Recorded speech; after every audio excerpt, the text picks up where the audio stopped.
Yep, that's the camera it wants to do. Oh, that'll be fine. Okay, so good morning. Mm. Thinking about where we're up to in week 3. So we do have the end of this week, you have got the first part of your first assessment task is due. So looking at our schedule, you've got on Sunday night, you are going to submit Canvas slide or submit slides to Canvas for your assignment 1 pitch presentation. So Okay. these are going to be the slides that you're going to use in your presentation the following week. So make sure what you submit to Canvas is the ones that you want, because they're the ones that are going to be on the desktop ready for you to use to project while you are doing your presentation. So you've got a maximum of 5 slides. Now that doesn't include your header and any reference slides that you do, but it's just the 5 slides that you'll have in that presentation.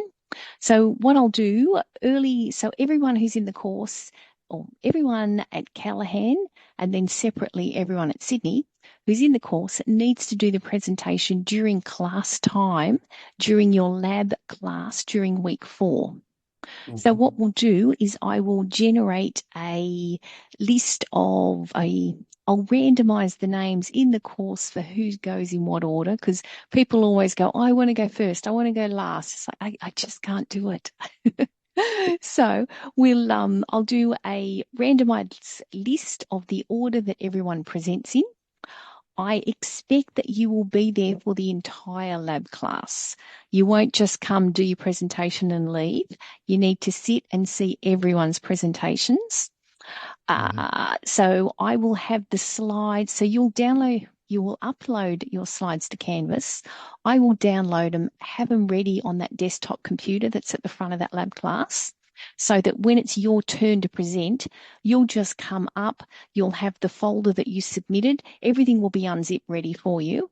If you've submitted a PDF file, you'll be able to read the PDF and project that up onto the screen behind you. If you've got a PowerPoint file, you can present from that. If you've uploaded in any other format, I can't guarantee that that desktop will have it. So while I don't think the assignment spec actually told you you must be in PDF or PowerPoint, I would highly recommend make it easier for yourself on the day and make sure that you've uploaded your slides in Mhm. either PDF or PowerPoint, or you can do both and then just present off one on the day, whatever you need. Yeah. Uh, it's fine if you want to have your laptop up the front as well for notes, do that. You can have notes electronically, paper, whatever you do to present. But Mhm. just know that the actual slide content that goes onto the screen that the rest of the class will see will be what you threw onto Canvas this Sunday Yeah. night. Okay. Know that, as always, Jack's email policy is that she will not sit on email for the weekend. If you have any questions, you need to get them answered this week to make sure that you meet the deadline. I think she's finishing by about 4 o'clock Friday. Make sure any questions that you have we address before then. Okay, so we can see the assignments. Now, as I've said many a time, we know that to get to the assignments, you've got to have done that prep quiz.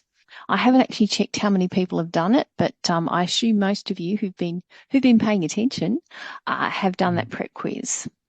So you get in and you'll see assignment 1, the app pitch. Bring it a bit bigger.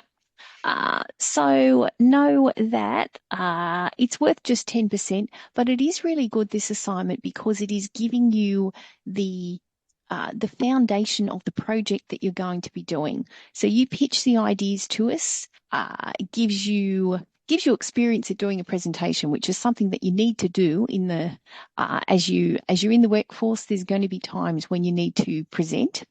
So you've got that experience of doing presentation. You're also, when we're marking it, we're going to give you feedback on the idea for the app. Do we think that that app is a feasible app to be done within the 12 weeks of our course? What you're proposing, is it covering the content that we need in the app, in that you are doing a couple of native features that fit in with the story of the app? Whether we think it's too hard to get it done during the 12 weeks, whether you need to scale it back, whether we think that your planning is adequate. Are you realistic that you can't code this in the last 4 weeks of the course? You need to be getting in and coding a whole lot earlier. At this point in time, we're not expecting that you've really done much code other than the preparation in getting Visual Studio installed, ready, up to go. You're doing the lab exercises week by week, so that once you've done these planning phases, so you've got the prototyping you were doing this week in either using Figma or doing something like a Draw.io. I would actually recommend Figma because it sets you up well for when you are doing the assignment 2 and you have to be doing usability testing.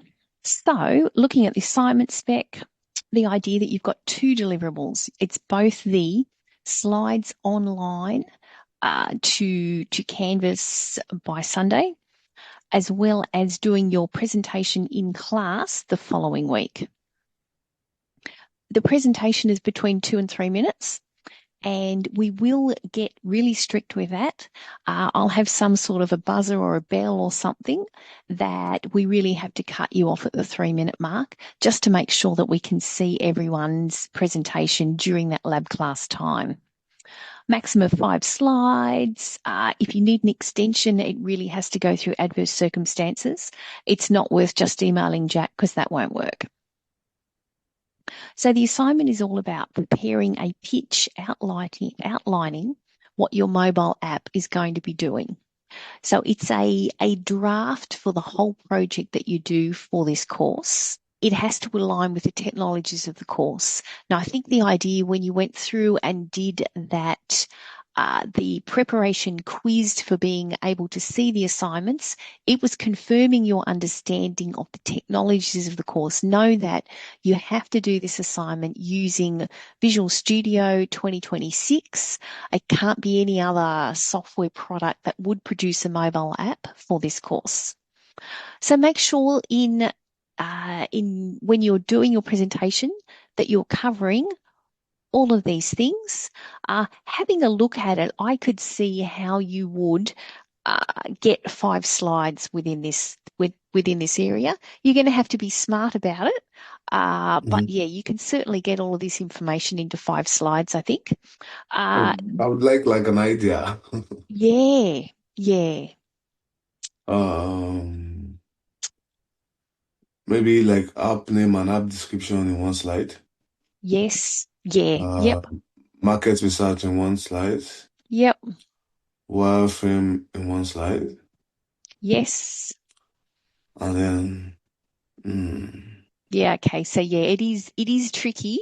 hmm Like the Gantt chart really needs its own slide because you're not going to fit that. Yeah, yeah. I reckon the technologies and challenges could be one slide. hmm Half of it can be the technologies. mm The wireframes needs a whole slide to itself. Yes. Potentially you, oh, and I'm giving away how I would do this, but you do it the way you want to do it. Uh, Yeah. Potentially one screen. If you've got the user interface designed up and you've got an idea of how it might look. Now, this can certainly change, but mm potentially one screen, you might have a decent size that we understand exactly what it looks like, the look and feel for one of them. mm However, then maybe the navigational structure, it's a bit mm smaller that we can't see the detail on every slide, every screen within the app. But that is a thought. Then the market, the name, the description, the market research, potentially that could go into a single slide. But anyway, mm the hints for you in in doing that. But what's most important is coming down, obviously not using AI for this. It does, I have found in the past, someone who has AI'd their presentation, it really stands out that it's been AI'd. It comes up with unreasonable things that are not appropriate for the course, or mm, it just doesn't sort of fit in with, yeah, it doesn't fit in with the course. But anyway, so no AI on this. It's 5 slides, for goodness. You can do it. Not you in particular, like Yeah, yeah, Joshua, just yeah. Fair, everyone. You fair. can do it without AI. Mm, Uh, Most important, make sure you've looked at the rubric, because as as you are standing up front doing a presentation, it's going to be me trying to tick these rubrics to go, yes, you were a like a 4 out of 5. No, you're a 2 out of 5 for each of these mm, categories. So you've got the quality of your slides. Uh, you've got the how you do your presentation. So we will see a variety of how confident people are in doing a presentation in front of others. mm, It just comes with, it's a cliche, but it comes with practice, how comfortable mm, you are.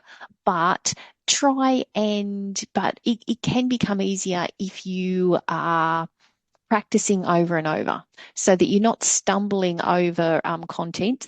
The way you see me stumble over content, don't do that. But anyway, so you're well prepared. Work out how it's going to work, that you've got the screen that has just what everyone is going to see. You probably, I think, maybe would need either notes on paper or notes on another screen if you need speaker notes. However, mm, if you're confident in what you're doing, you can just go off the slides and speak to the slides. So you've got how you'll deliver it. So the range is you had paper notes in front of you and you stared at your paper notes the whole time, versus at the other extreme, you've come up to the front. You've started with something that's strong, catchy, maybe done the whole, have you ever been blah blah blah, or isn't it awful the way that this happens, or whatever, or think of a time mm, when, something mm, that's catchy that gets people engaged. mm, I actually had someone in a previous class who bought a carton of milk with them, and to demonstrate something with the app. Like I think it was a shopping app or a reminder app for multiple people sharing a house to get groceries or something, but something mm, that was engaging and catchy. So the other extreme of being not too nervous is to have something that sort of captures our attention, a little bit mm, like the start of a TED talk, for goodness. mm, But anyway, and then you speak through and you are looking at generally looking out at the class members, engaging them in what you're talking about.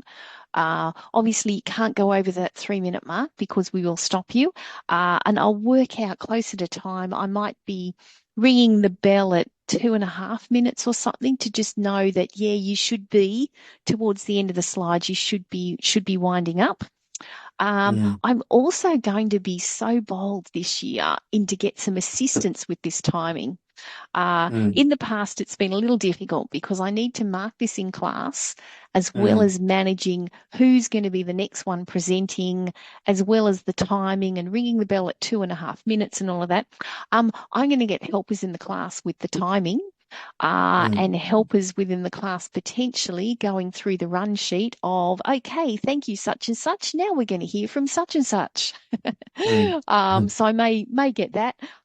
You don't have to be helping with that if you're not comfortable, but I'd really appreciate that just to make it a bit Yeah. smoother, and it means I've got more time for constructive comments within the marking, if I can get that little bit of help. But anyway, that's Mm, presentation delivery. We've then got the description of the app telling us, like really giving us an idea of what it's doing. You've got the appropriateness of native features. Don't just throw in, and the app has a torch. It's like that makes no sense depending on what you're doing. Tell us how does a native feature add to the functionality and story of your app? yeah. Let me just see. I can see something on the chat. Two things on the chat. Da, da, da, da. We've got, okay. So I've got a question saying, what topics can I have selected? Can you send topics separately? Um, I think the question here is what uh, the idea for the app is something that you have selected. We don't give you ideas for the app. You don't pick from a list. It is something that is interesting to you. Is what what you're going to have for your idea for the app. We've also got marks for the planning of the project. To me, this one seems pretty obvious. It's give us a Gantt chart with the features of a Gantt chart showing that this is going to be done in 12 weeks of time. Know that coding takes a number of weeks. Know that in our the first lecture, we gave you a bit of a grid of how long it takes to implement native features. Know that if you're implementing something quite difficult, don't think that you're going to do that in the last 2 weeks. Potentially, I'd say in the early weeks, you know that you're prototyping.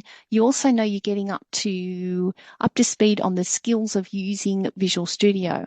So that could also be it's the training, it's doing lab exercises. I would throw into the Gantt chart as well because that's part of your learning. So yeah, you've got your project planning. You've got the wireframes. So looking at the wireframes. Now, obviously, I think at this point in time, you won't know exactly what's going on every screen and you won't know how the look and feel of the user interface. However, if you can start looking towards that, even if it's going to change, have a look. Try and get the user interface to match the look and feel of the project. If you have an app that's about, I keep coming to this idea about fishing. Potentially the look and feel might be a bit outdoorsy. There might be a bit of greenery in it, or was it the fish scales type background or something. Have a think about what's appropriate. Whereas if it's I don't know, maybe like more of a formal sort of app, a to-do list, you might have, I'd say more call it serious coloring, more formal coloring within your app. But anyway, think about those things in your design of the app because you can show this in your wireframes. Uh, okay, so that is the looking at the rubric for the assignment. The assignment, we know when it's due, you're submitting up to Canvas.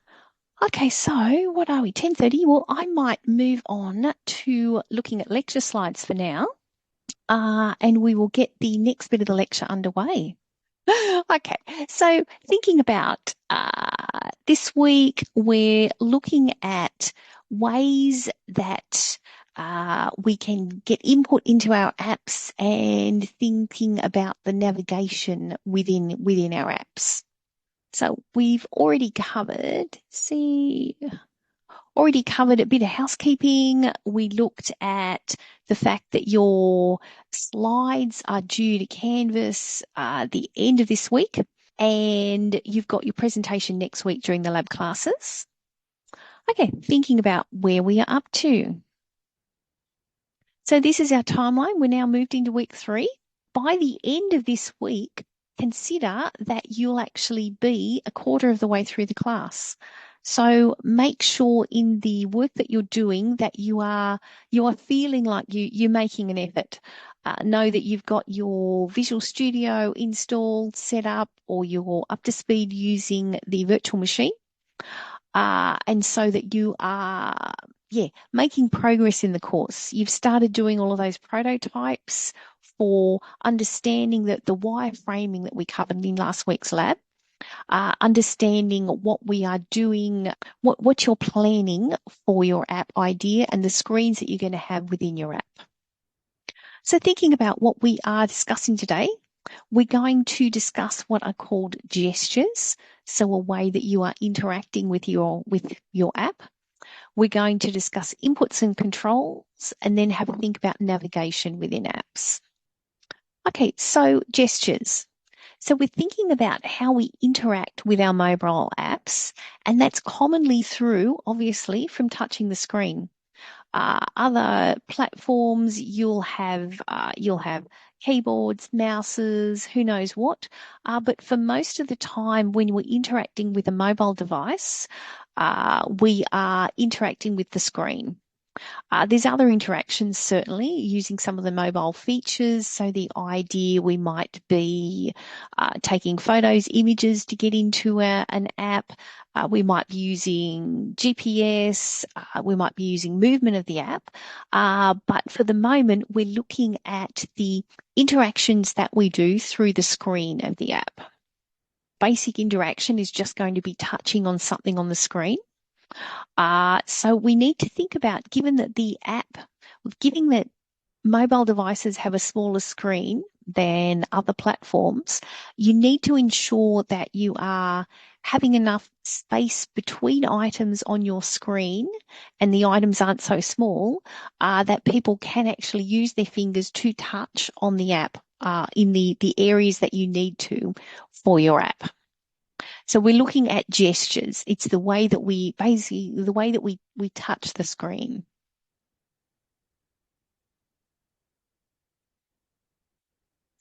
So the most simplest way is to simply just touch on a particular control on the screen.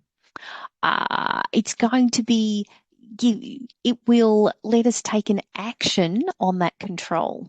So clicking a go button will then go and run the code behind that control that you've designed. So that's the idea that the tapping will create an action and also be used to set the focus within a screen.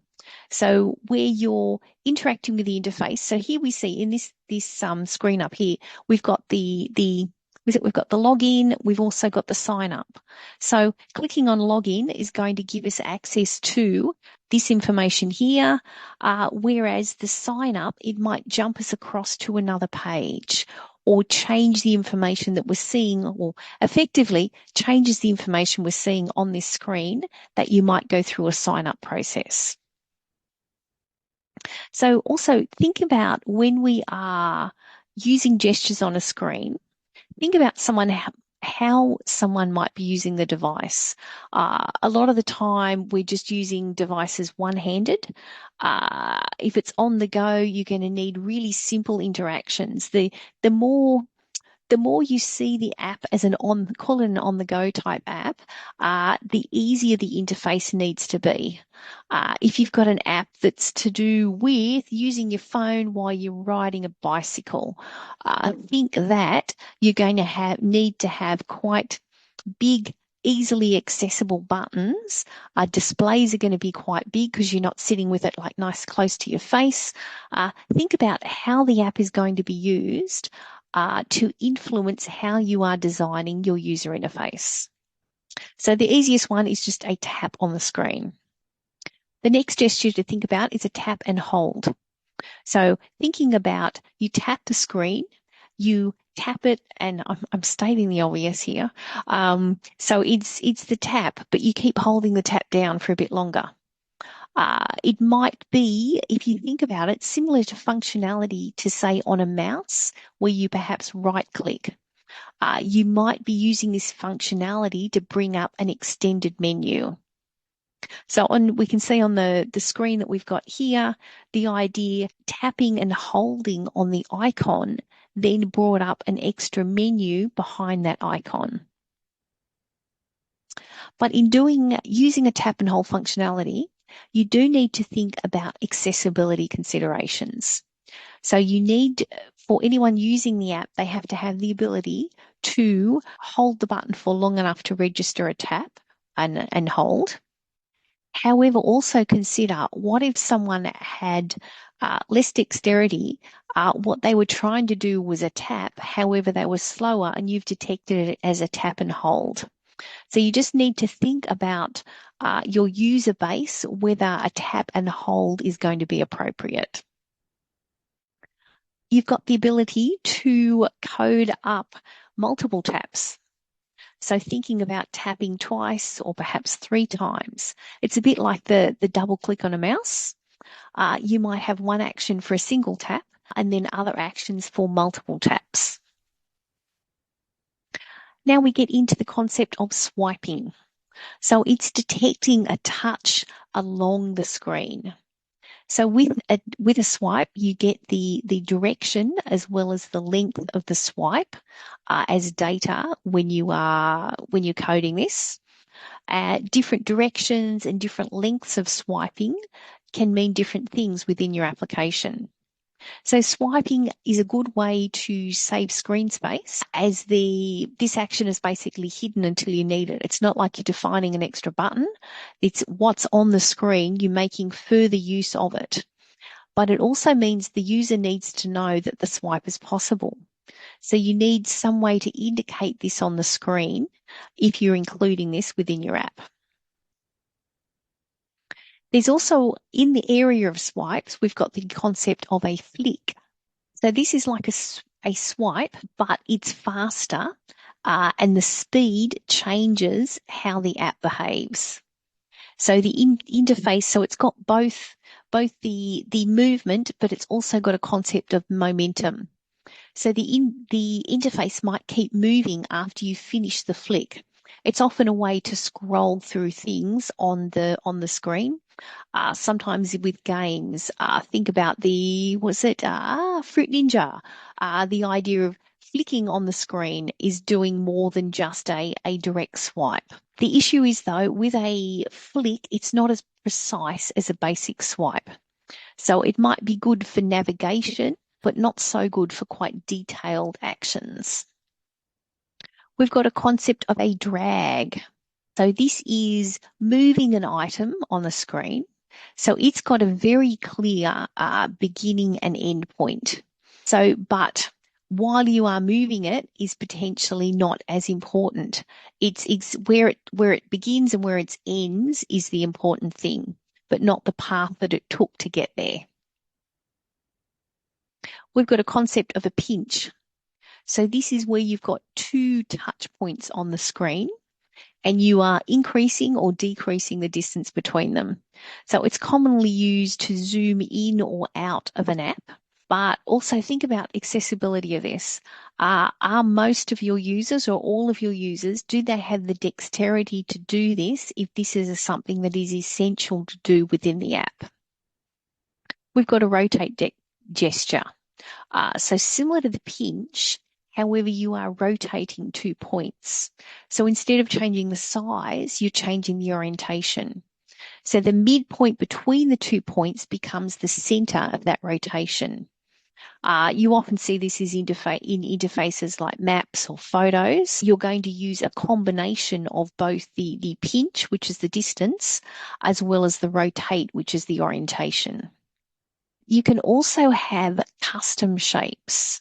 So the idea that some custom action, like drawing a circle instead of a simple swipe, might do something else in an app. I see this as being less common across apps.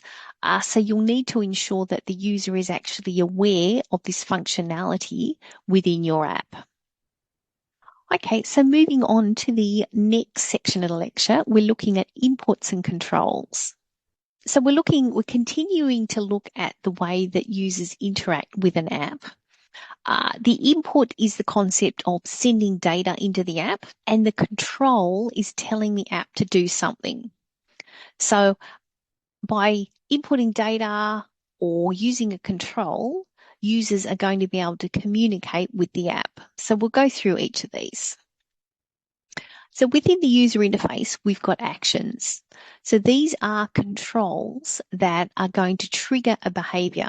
So they do something immediately. So what we've got here on the screen, we can see we've got a button.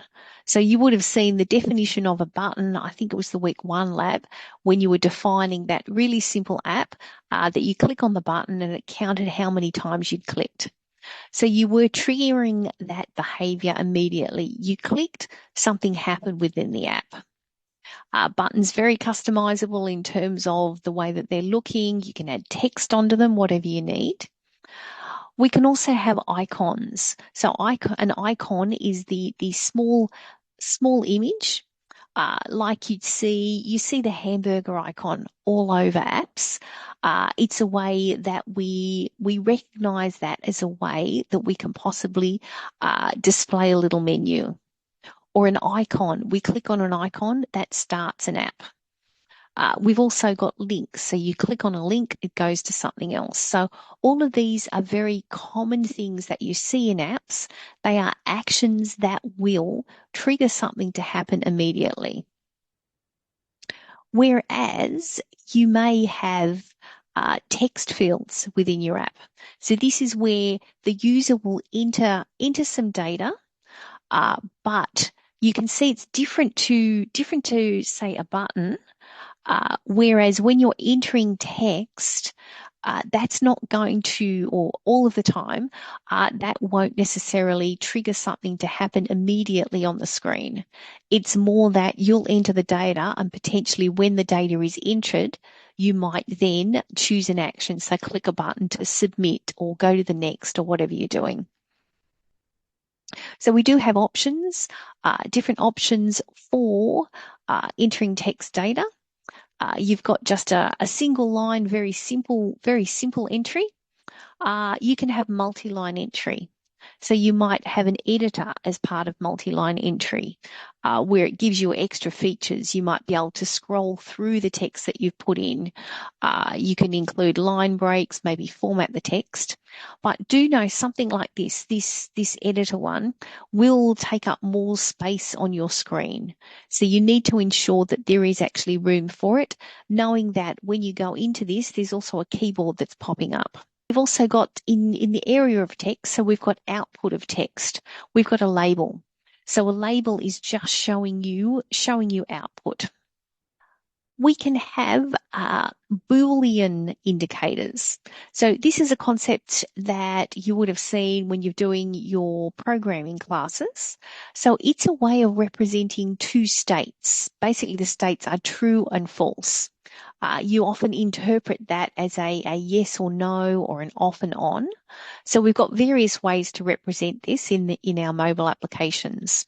So we can have a switch. So we just see the switch is on or off. We've got a check box. So we're ticking the box or clicking on the button. We've got radio buttons. So you've got radio buttons allow you to tick one, none, or many. So each button is either on and off, but they usually act as a group. So we can see the example, a red, green, blue. We've also got the basic toggle just between two states, an on or an off. And all of these controls are things that you can easily code within your Maui projects. We've got ways to get numeric data. So this is the input of numeric data. We've got a slider. So we can see we've got the idea that you would grab this and drag it along between those two endpoints to indicate a number. We've got something called a stepper. This middle one where you've got the plus and the minus allows you to go up by a set value. Then you've also got the basically entry keyboard to be able to click on this to type in numbers. When you're thinking about inputting numeric data, you do need to think about what's the best way for your user to input the data they're likely to be entering in. So if you're entering a number that could be quite large, if I was given a stepper to just go plus, plus, plus, plus, that would be really very annoying.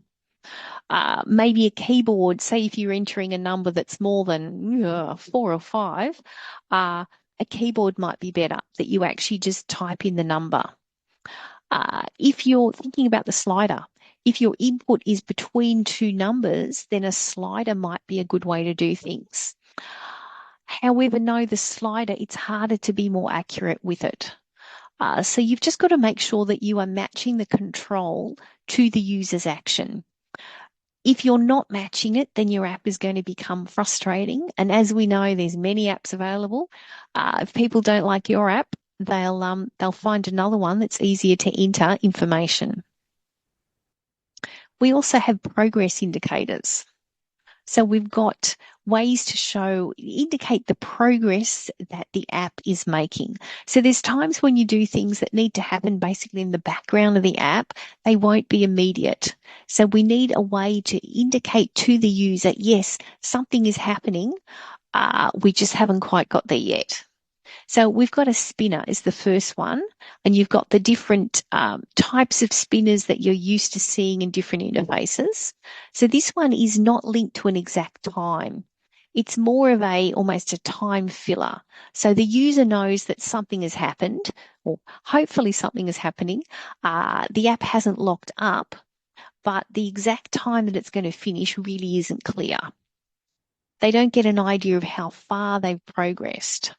Whereas if you're using a progress bar, this middle one, it's a better option for when the time something is happening or there's a number of phases for something to happen. When that's known, you can give the user an indication of the progress. It's good because it basically reassures the user that progress is being made and how close they are to finishing that task. And then finally, you've got a splash screen. This bottom one, you've just got to go ba-bum. So it's more of a time filler. It sort of hides the delay of something starting. It can also, though, be used as a branding of the app. So as soon as I see that one, I know the music, I know that video content is coming. So it can definitely be used as branding of an app. You see the screen, you sort of get the feel that the app is coming. So they're different ways of indicating progress to the user. We have ways of getting the user to choose from a list of options. So we've got the first one is the picker. So you would be scrolling up and down through these options. The picker allows you to pick just one of the options. Whereas we've also got options for a list view. So you've got the idea that you might be able to provide a lot more detail within that, and you've got the option potentially of selecting multiple items. There, actually, I just saw pop up in the chat. I'll jump to that straight away. Talking about choosing topics, it is any topic that interests you, providing it's nothing that's, I don't know, offensive. I think Jack says it's like offensive, illegal, any of those things. Really, it's any topic. And also, look, more than happy during lab class. At lab class, we can certainly have a discussion about ideas you might have. I can help you brainstorm what native features might fit into the idea, and make sure that it's something that you're going to be able to achieve within the 12 weeks of the course. So yeah, it is any topic that you want to pick. Okay, so thinking back to the ways of getting data entry. So we've got lists of items that you can select from. We'll also quite commonly want to enter dates and times into apps. So we do have functionality of date and time pickers. The advantage of these is that you will definitely get the entry of a valid date and time. However, some of these, it depends on the experience of the user. Sometimes they can be a bit clumsy to use. The idea of this first one, dialing around to this to get an exact 5-minute mark is reasonable. However, I think if I could type 3:20 and click AM PM quicker than I could dial around to that. So yeah, it's a decision. Is it better for your user to be clicking on something like this? Certainly dates. There's so much that a user can muck up in dates. I can certainly see the value of a date picker. But yeah, so a trade-off, and certainly if you were getting them not through a date time picker, you want to be validating the date. But yeah, work out what's best, what's easiest, what you've got the screen space for entering time and date information. And as you would expect, it's possible to combine different controls to give you much more complex layouts. So real apps are going to have a combination of the controls. So this one is a list view with the ability to swipe elements as well as select elements. So you can, there's within the Maui environment, you can define your own complex controls, particularly if you're going to be reusing them within your app, or there's many that come just predefined.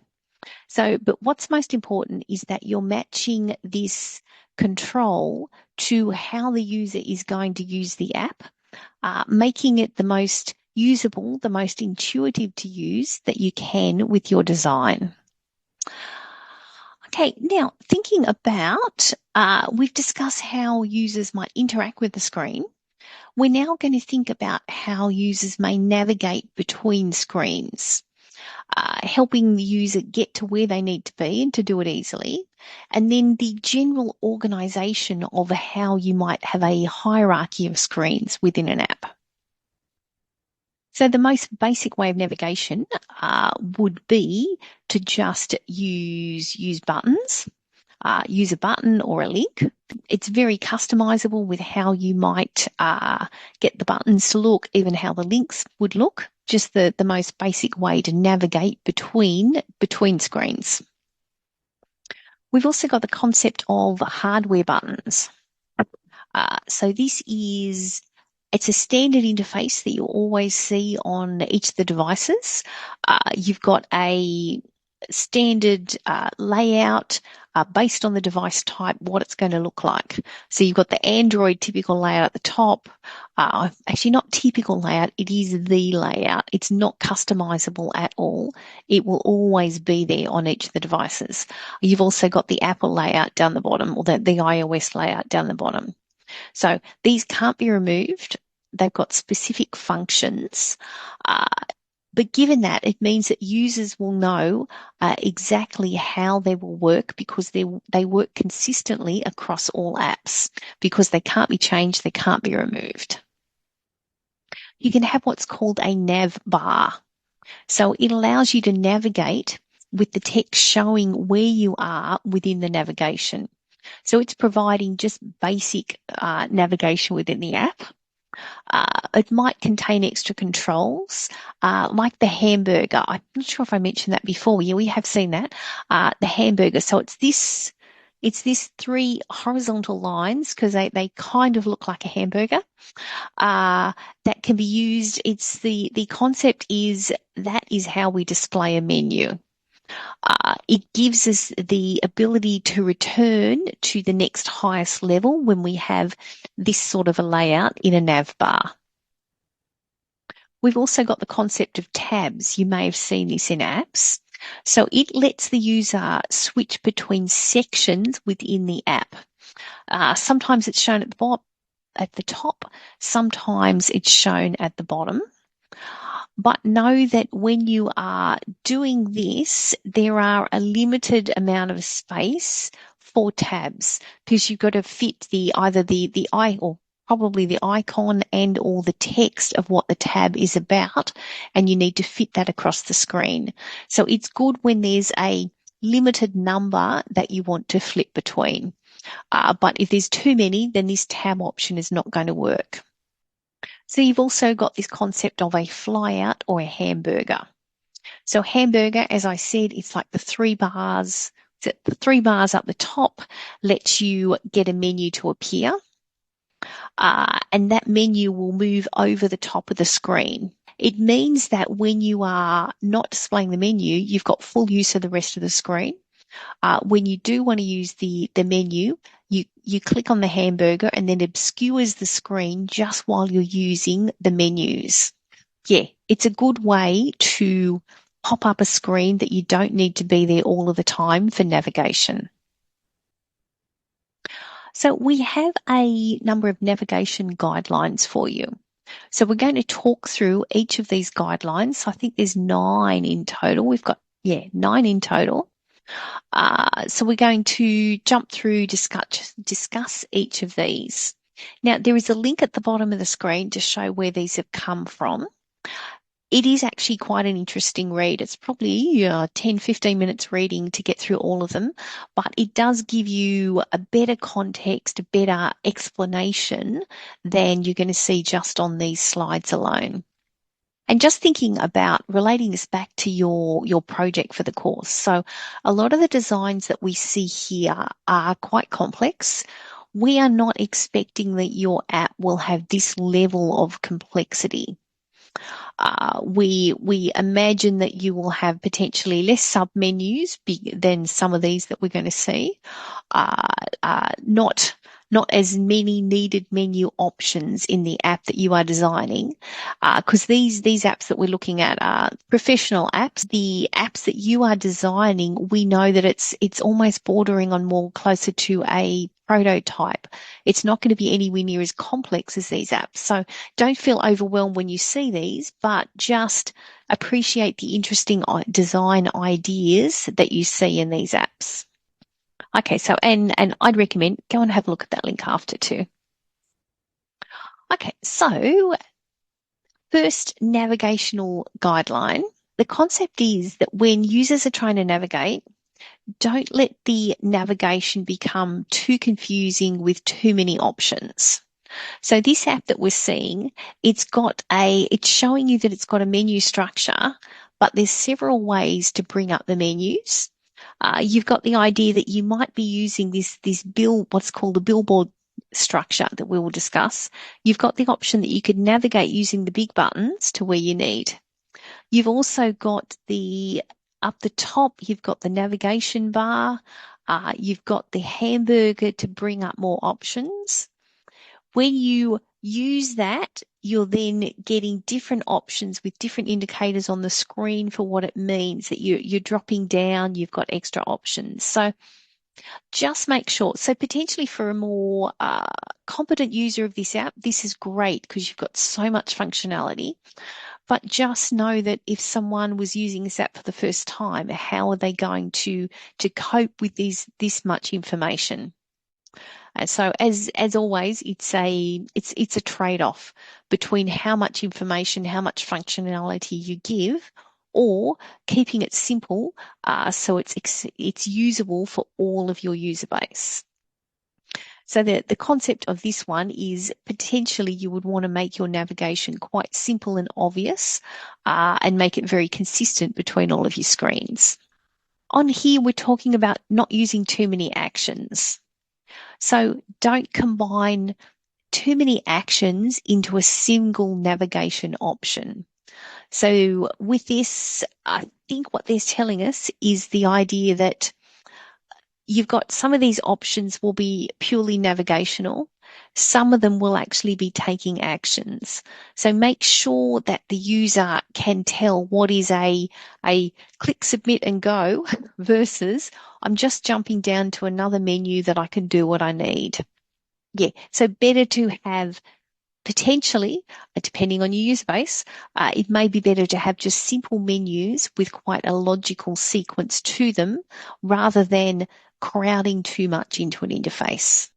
So we've got a concept of using billboards for the top tasks that we might want to use. So on this here, we can see billboards are the concept of having just the really big buttons as a way to navigate between screens. So you've got the entire screen is taken up by the billboard of the different menu options that you have. And then the concept is when you're designing it this way, so the options that are the most frequently used, the most important will be the easiest ones to get to. They'll be the ones that you would include within the billboard. Then you need some other way to get to options that weren't as popular. So do we have one? Yeah, the idea is this middle one. I like this middle one. It's very easy to see the different options here, but if the option that you need is not there, you've also got the hamburger structure for navigation as well. But in saying that, so the idea is, okay, the most used ones are the ones that make the billboard. As the designer of the app, you have to really understand what are going to be the most commonly used actions within your app to ensure that they make the billboard. There's also an idea that you may have the billboard customizable. I do like that with apps to be able to have an element of being able to customize the way it's designed so that the things that I use the most are up like top and center, easy to find. Yeah, so yeah, using customizable billboards is really quite clever. Again, though, with your project, I'm not expecting that you may get this level of complexity in your project to be able to customize the billboard. Potentially more with yours, you may be having something like this structure that we see on the front, that it's just easy to navigate to where you want to be within the app. Okay, we're talking about accordions. So accordions are menus that expand out. The idea, so an accordion is a musical instrument that you play by like going out in, and makes the noise, not the noise, the lovely sound of an accordion. Uh, so the idea is we've called menus accordions, ones that expand out and then shrink back again together. So the idea is the accordion will provide a menu and then provide some sub menus that can be accessed with it, possibly giving the option of getting to multiple levels of menus. So these can be good for expert users to understand the navigational structure of your app. However, this level of multiple submenus could be frustrating for novice users who may not understand the structure, may not be able to find what they're getting or what they need to get to.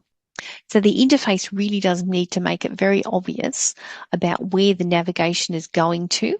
Also, to fully understand that on this middle one, you've got the pluses. When you click the plus, they're expanding them out. The minus lets you reduce them again.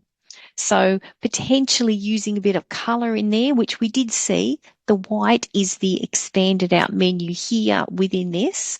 It's just really important to let the user know exactly where they are within a navigational structure.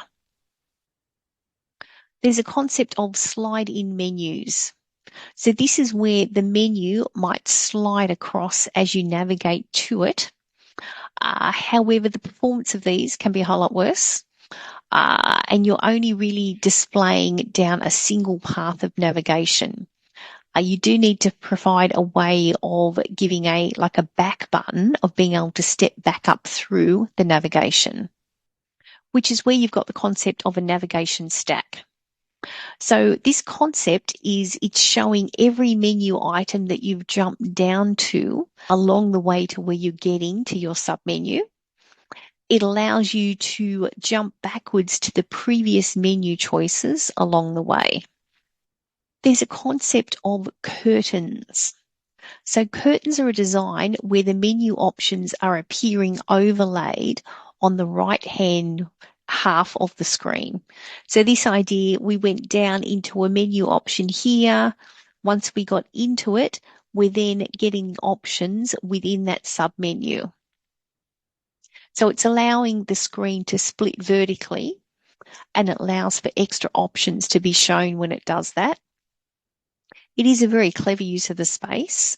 But again, you need to know, is it too confusing, this sort of an interface?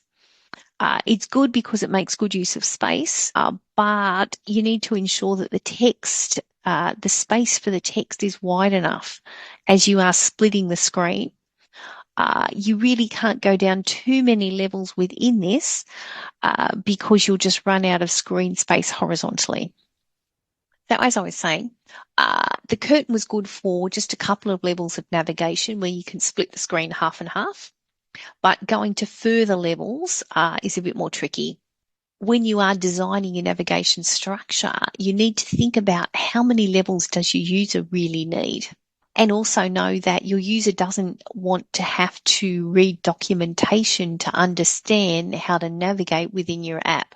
So it really does need to be very simple and intuitive. I wouldn't expect with your apps for this course that you need too many levels of navigation. That just implies that you've got way too many screens happening for an app that you've actually got time to write within this course. Okay, there is a concept in designing navigational structures that you will actually um, look at, basically track the structures that the user has used. Track the structures that the user has gone down previously, and then use that for a dynamic design of the menu structure. So it's going to prioritize the structure based on the user's past experience. So it's adapting the design of the menu structure to each individual user. So the menus get customized based on the functions that they've executed in the past. I'm not sure how I feel about this one. I think it would be quite off-putting if you used an app and then you came back into it and the navigational structure has changed. It's almost a little bit of a learning within the app of how you use it and then adapting to that. If a user was going to make use of the app a lot, then yeah, it's good that it learns off me. However, if I only do it now intermittently, then for it to change, I think that would be a bit annoying. But anyway, there's options for you. Again, not something I'm expecting that you're implementing in this course. Okay, so that brings us to the end of those navigational guidelines. But just know, overall, you've really got to think about how the user is going to use your interface, and adapt your navigation structures to what makes most sense. As you're writing the app, you're going to be very, very familiar with it, but you need to think about someone who's not as familiar with the app, how they might be able to use it. Okay, so that was thinking about general guidelines, thinking about specific ways that we might design some navigation of apps. So we've got a navigational page. This looks a lot like the billboard structure we were saying. So this is where this page actually acts as a navigational hub. You've got an entire page devoted to navigation, and off that you're then jumping to other pages that you need within the app. So it's taking up the entire page for navigation. So in thinking about navigation, we've also got the concept of a hierarchy within the app. So we've got the concept that pages have like a tree structure. They can have parents and children when you are thinking about the structure of the app.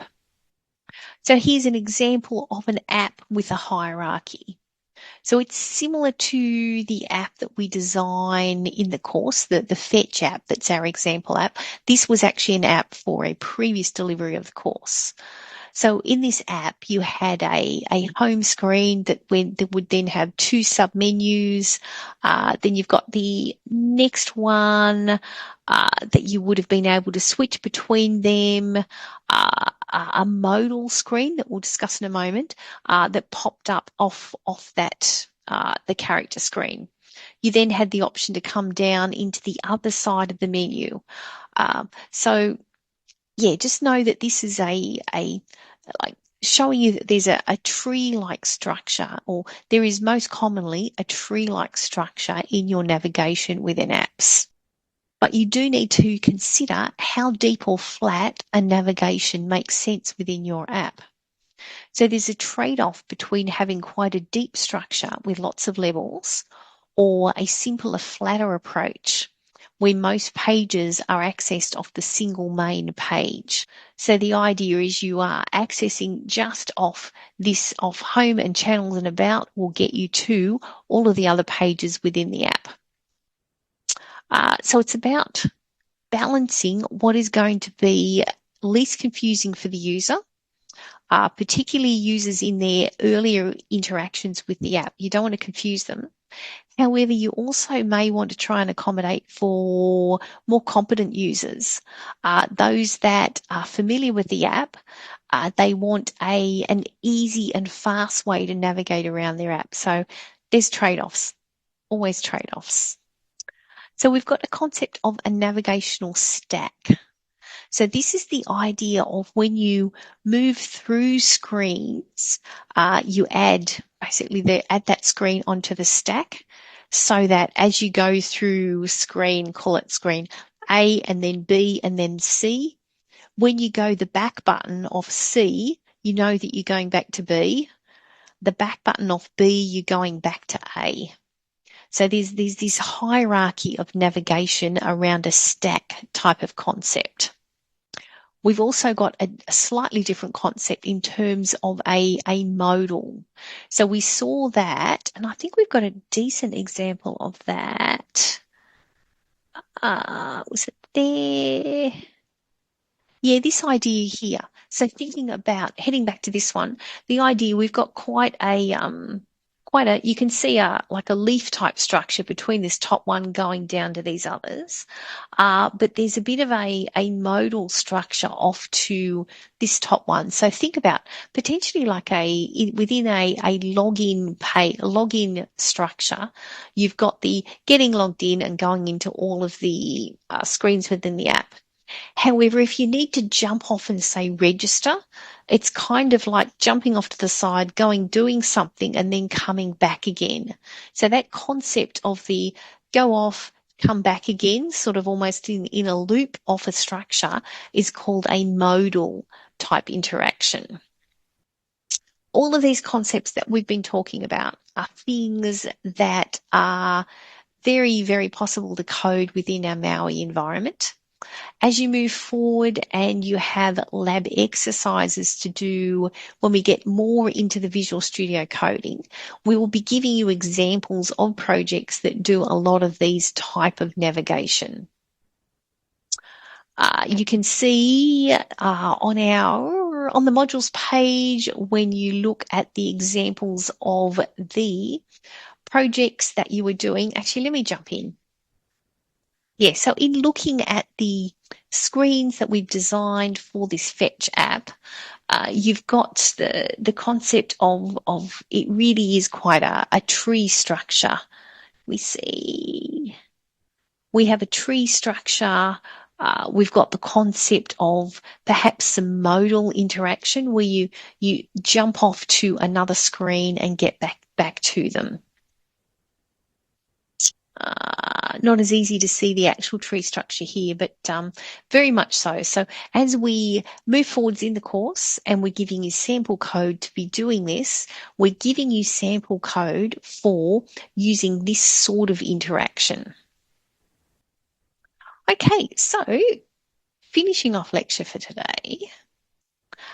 We've done the techie stuff of the lecture. Now just thinking about the admin stuff, which I talked about at the start of the lecture. We've got the concept that this Sunday night your slides are due for your presentation. Make sure that you get them up to Canvas and know that they are the ones that you'll be using for your presentation for the following week. Prepare to be doing your presentation in the following week. So we're currently in week 3. It will be week 4 during your lab class that you'll do your presentations during class time. Okay, so that is about all I have for you today. Do we have any other questions? Sorry, do the slides have to be 5 or can they be 6? I would keep it, I know this sounds really fussy, but I would keep it to 5. Yeah, get it squeezed into 5 because our rubric is quite strict on having it 5. Know though that the title page and the references are not included. It's just the actual content on the slides. Stick to 5 to be sure. Okay. Yeah. And very happy if you bring slides to the lab class this week, we can have a bit of a review. Just check them over if you wanted to. Yeah. Okay. Okay. Well, I will be here a bit longer, just waiting if there's any more questions. If not, thank you all for coming this morning. And if you are Callaghan based, I'll see you at lab classes. Otherwise, Sydney based, you've got your lab on this afternoon. Okay, thank you all. Bye. Thank you. You're welcome.